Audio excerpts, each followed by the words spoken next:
जनजातियों में एक चीज बड़ी पॉपुलर है, दारू बहुत ज्यादा पॉपुलर रही है ना, कि शराब का सेवन जनजातियों की सबकी विशेषता रही। जब अंग्रेज आए, ये अंग्रेज नहीं, वैसे तो ये था कि भारत में हमेशा से मौर्य काल से लेके आज तक, कब से कब तक, शराब बनाने का अधिकार केवल सरकार के पास है। शराब बनाने का अधिकार किसके पास है? सरकार के अलावा कोई भी शराब बना किसी के पास भी अधिकार नहीं। सरकार शराब बनाएगी, सरकार ही शराब बेचेगी। न तो आप बेच सकते हो बिना लाइसेंस के, ना आप शराब बना सकते हो। ये मौर्य काल से लेके अब तक था। कारण था क्योंकि शराब वो चीज है, रेवेन्यू बहुत ज्यादा देती है। रेवेन्यू प्रोडक्ट करने वाली यदि कोई चीज रही हमेशा सरकारों के पास, तो कौन सी रही? इसलिए सरकारें कभी भी शराब बंद नहीं करना चाहती, भले कोई कितना ही कह दे। और लॉकडाउन में हमने देखा है ना, जब अर्थव्यवस्था लड़खड़ाने लगी तो शराबियों ने कहा ठेके खोलो, हम खुद लड़खड़ा लेंगे लेकिन अर्थव्यवस्था को लड़खड़ाने। और हमने देखा कि भाई जैसे लॉकडाउन लगा, कोचिंग बंद हो गई, तो हमारी तो यार मजदूरी मर गई, हमारे तो रोजगार ही बंद हो गए। हम डेली देखेंगे कोचिंग कब खुलेगी, कोचिंग कब खुलेगी। एक दिन अखबार में आया कि सरकार ने कहा कि अति आवश्यक सेवाओं को शुरू किया जाएगा। किसको शुरू किया जाएगा? तो हमें लगा अति आवश्यक क्या? शिक्षा। जीवन में शिक्षा से बढ़ के कुछ भी।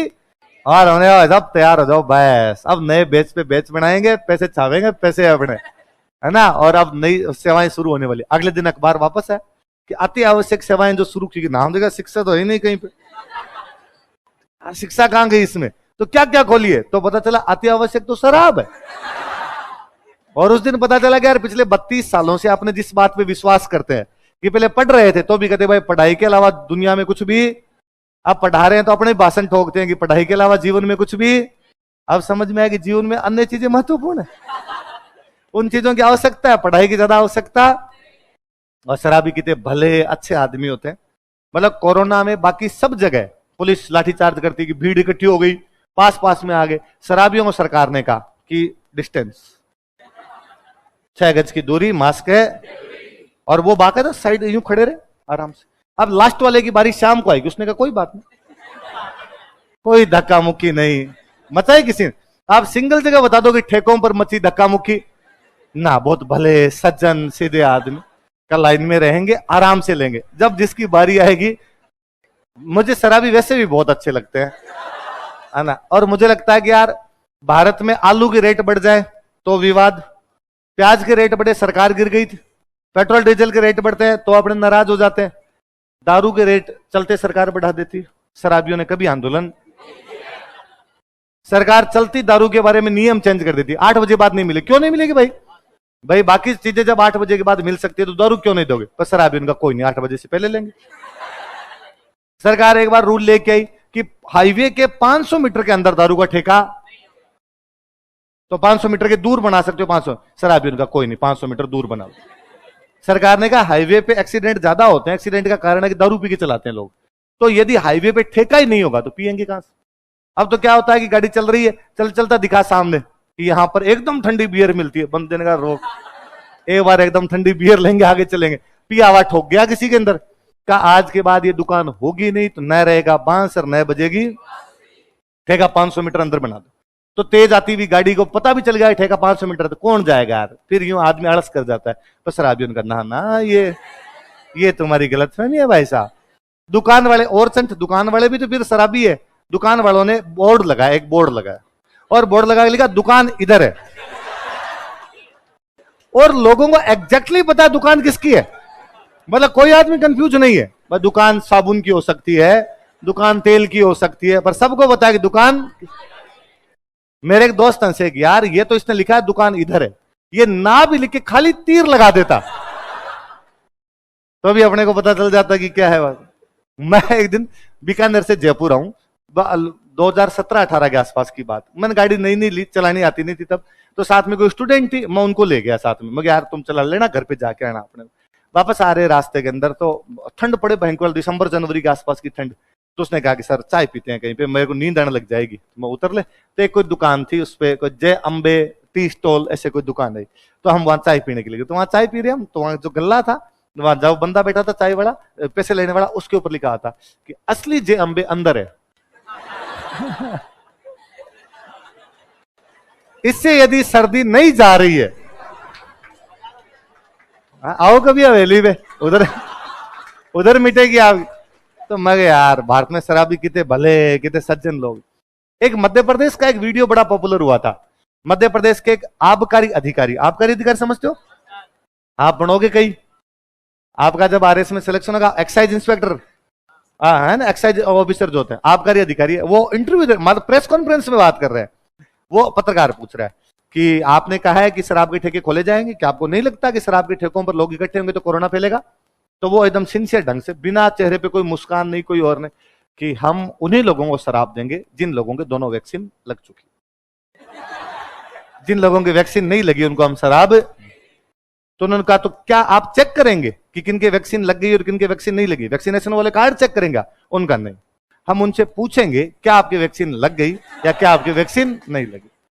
पत्रकार ने कहा तो यदि उसने कह दिया, यदि उसके नहीं लगी और उसने कह दिया कि मेरी वैक्सीन लग गई, तो वो उतना ही साधारण भाव से कह रहा है कि जहां तक मैं मानता हूं शराबी कभी झूठ नहीं बोलता। मैं जो तूने शराबियों को इज्जत बख्शी है ना, तुम्हारा नाम इस लिस्ट में सबसे ऊपर रखा जाए कि तूने जो अंदर के भाव व्यक्त किए। शराबी और कुछ भी कर सकता है, झूठ नहीं। वो सची सच कहेगा नहीं लगी साहब, चाहिए बोतल चाहिए, नहीं लगी, आप करो दूर खड़ा हो जाता हूं, फेंक दो इधर से।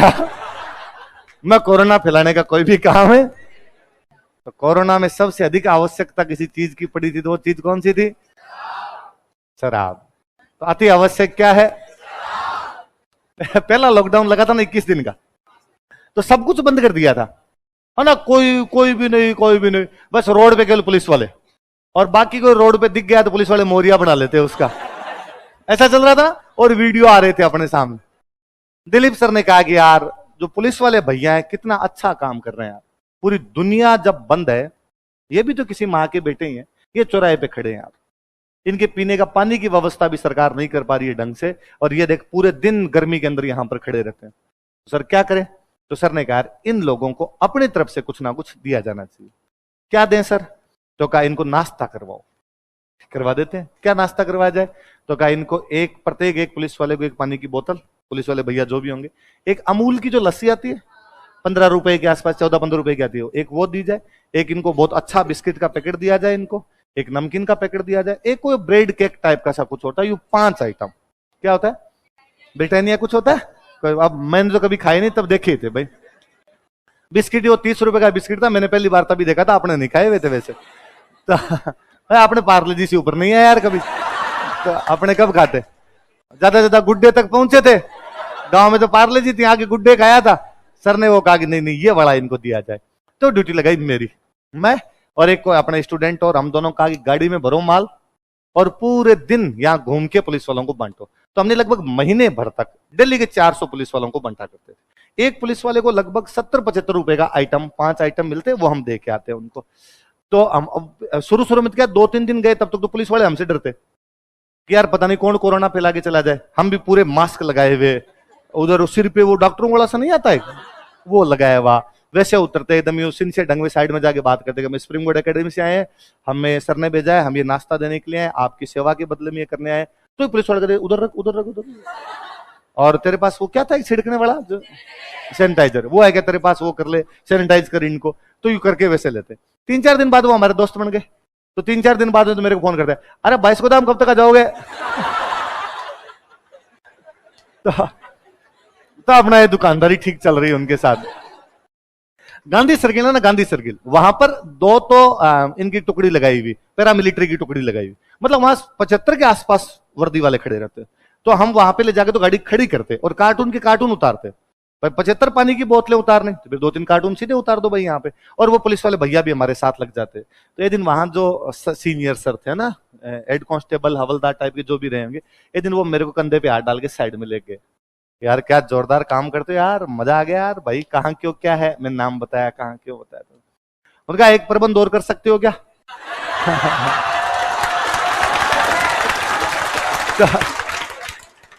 तो मुझे लगा यार ये कह देंगे कि भाई पानी की बोतल 2 बार दे जाया करो, यहाँ ज्यादा लोग रहते हैं, एक बार में पार। कई जगह ऐसी समस्या थी कि कई लोगों ने हमें कहा था छाछ एक्स्ट्रा रख के जाओ, तो हम रख भी देते थे, बिस्किट के डब्बे तो ज्यादा रख जाओ।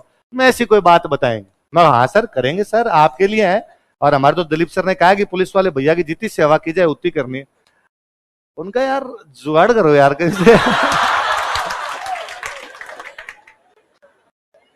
मेरे को जैसे पता चला कि ये चीज मांग रहे हैं भैया, तो मैंने कहा सर ये तो आप ठीक कर सकते हो जुगाड़, आप कर दो सर ये जुगाड़ तो। और आप तो पुलिस वाले, आप तो किसी ठेके पे जाके ला सकते हो। तो उनका यार समस्या है, हम यार पुलिस वाले जैसे जाते हैं ना, हमें पहचान नहीं लेता है ठेके वाला, और फिर उसको लगता है चेक करने आया है, तो देता नहीं है। खुले तो है यार ठेके, नीचे से दे तो रहे हैं खोल के, तुम ला दो यार, डबल ले लेना यार पेमेंट। मैंने कहा सर मैं ट्राई कर सकता हूं। तो एक वहां को भी सीनियर थे, एज होगी उनकी 55 के आसपास, उन्होंने मुझे और साइड में लिया। उनका हेड साहब तो है ना ऐसे करता रहते हैं, ये तो बड़ी चीज मंगा रहे, तुमसे लाई जाए नहीं लाई जाए, तुम बीड़ी ला दो यार। कबीरा इस संसार में बांधी बांधी के लोग, सबकी अलग अलग समस्याएं हैं।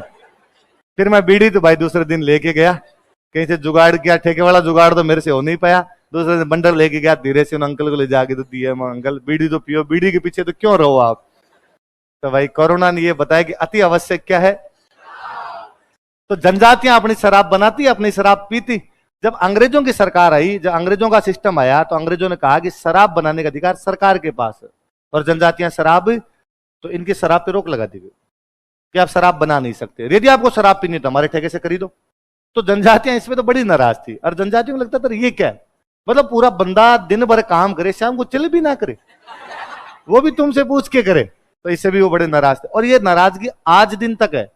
मतलब अभी पिछले सेशन में, विधानसभा का सेशन लगता है, पिछले सेशन में डूंगरपुर साइड के एक एमएलए साहब खड़े हुए विधानसभा में, एमएलए, और एमएलए ने खड़े होकर सरकार को कहा कि सरकार हमें शराब बनाने की अनुमति दे, जनजातियों में बिना शराब के पार नहीं पड़ सकती। और उन्होंने एग्जाम्पल दिया, जैसे मैं मेरी बहन के घर जाता हूं, तो मेरी बहन के घर जाऊंगा तो मुझे 5 बोतल शराब लेके जानी पड़ेगी।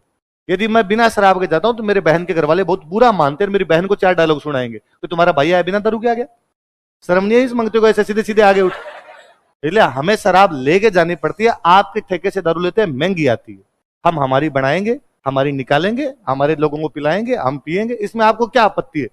तो अभी तक भी मांग है। अच्छा सरकार क्यों नहीं देती, सरकार का एक तो रेवेन्यू खत्म हो जाए, दूसरा सबसे बड़ा है शराब केमिकल रिएक्शन है ना, तो कई बार ना जहरीली शराब पीने से इतने मरे, तो वो कोई मिथेल एथिल थोड़ी सी ज्यादा पटक गए और उसमें यदि ज्यादा लोग मर गए तो सरकार का लफड़ा हो जाए। इसलिए सरकार कहती है हम बनाएंगे, हमारी फैक्ट्री के अंदर बनाएंगे और हम उसको बेचेंगे।